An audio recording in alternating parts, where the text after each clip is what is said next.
কেমন ছেলে যে মাকে বাঁচানোর জন্য পরের টাকা চুরি করতে হয়? এই টাকাগুলো কোথা থেকে ইনকাম করেছিস? মানে কি মিথ্যে কথা সাজাতে পারছিস না? পারবি কি করে? তোর হাতে যে টাকাগুলো আছে সেগুলো তো তুই নিজে ইনকাম করিসনি, এগুলো তুই ফ্রড করেছিস। হ্যাঁ ম্যাডাম, আপনি ঠিকই ধরেছেন, আমি মিথ্যে কথা বলবো না।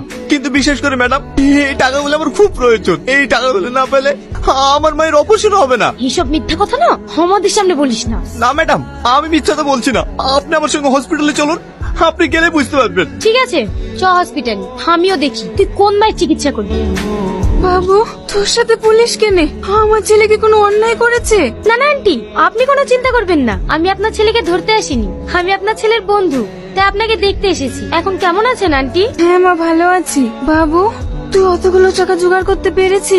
হ্যাঁ আন্টি, আপনার ছেলের পাশে আমি আছি না, আমি দেবো অপারেশনের টাকা। তুমি একটু বাইরে এসো, দেখো আমরা আইনের রক্ষক, কিন্তু তুমি যেটা করেছো সেটা আইনের চোখে অন্যায়। বিশ্বাস করেন ম্যাডাম, এছাড়া আমার কোনো উপায় ছিল না। বুঝতে পারছি, তবুও এটা আইনের চোখে অন্যায়। তোমার মায়ের চিকিৎসার জন্য যত টাকা খরচা হবে আমি দেবো। তুমি যার অ্যাকাউন্ট থেকে টাকাটা ফ্রড করেছো তাকে ফিরিয়ে দিও।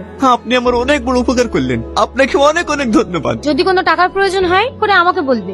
আন্টি এখন কেমন আছেন? আপনার ছেলে কোথায় গেছে? আমার ছেলে এত শিক্ষিত হওয়ার পরও কোনো চাকরি পায়নি, তাই সংসার তো চালাতে হবে। তাই কদিন ধরে রাজমিস্ত্রি কাজে যাচ্ছে। কখন ফিরবে? কিছুক্ষণের মধ্যেই চলে আসবে। কি ব্যাপার ম্যাডাম, আপনি কখন এসেছেন? তোমাকে বলিনি আমাকে লেনদেন করবে না?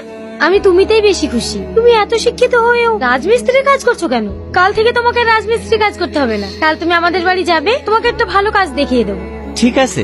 আমি এখন আসছি। তুমি কাজটা পেয়ে খুশি হয়েছে তো? হ্যাঁ, কিন্তু তার থেকে বেশি খুশি হয়েছি তোমার মতো বড় মনের মানুষকে পাশে পেয়ে। আর যদি এই মেয়েটা তোমার জীবনের সঙ্গে জড়িয়ে যায় তাহলে? এটা কিভাবে সম্ভব? এটা কখনোই সম্ভব না। এভাবে বলছো কেন? তুমিও তো একটা সৎ ছেলে, তোমার ব্যবহার দেখে আমিও তো মুগ্ধ হয়েছি। তুমি মন থেকে বলো তো, তুমি কি আমাকে ভালোবাসো না? অবশ্যই ভালোবাসি, কিন্তু কিছু কিছু ভালোবাসা আছে হাজার চেষ্টা করলেও অসম্পূর্ণ হয়ে থেকে যায়। আমার ভালোবাসা ঠিক এরকম। হ্যালো, কি? আমি ওদের কাউকে ছাড়বো না, আমি এখনই আসছি। চলো, আমাকে এখনই থানায় যেতে হবে। ব্যাপার, এমার্জেন্সি ডাকলে কিছু বলবে? আজকে তোমাকে একজনের সঙ্গে পরিচয় করিয়ে দিতে চাই। কে সে? আসো আমার সঙ্গে। এটা আমার মা, এটাই আমার গার্জেন। মা, তোমাকে যে টনির কথা বলেছিলাম না, সেই টনি। ভালো আছেন আন্টি? মা আজ 5 বছর ধরে কথাও বলতে পারে না, এখান থেকে উঠতেও পারে না, কিন্তু সবকিছু বুঝতে পারে। মা, একে আমি খুব ভালোবাসি, আমরা 1 সপ্তাহের মধ্যেই বিয়ে করব, তাই তোমার আশীর্বাদ নিতে এসেছি। তুমি খুশি তো মা? টনি টনি, তোদের বাড়ি যে মেয়ে পুলিশটা আসে না, কেমন গেছে? ওই চাতরে মাঠে পড়ে আছে। গাড়িতে তোলো। টনি, আমাকে যারা তোমার হতে দিল না, তুমি পারবে না আমার প্রতিশোধ নিতে? হ্যাঁ পারবো, কাউকে ছাড়বো না। বুঝলে অফিসার, যে কাজ তোদের করার কথা ছিল সে কাজ আমি করছি। আমি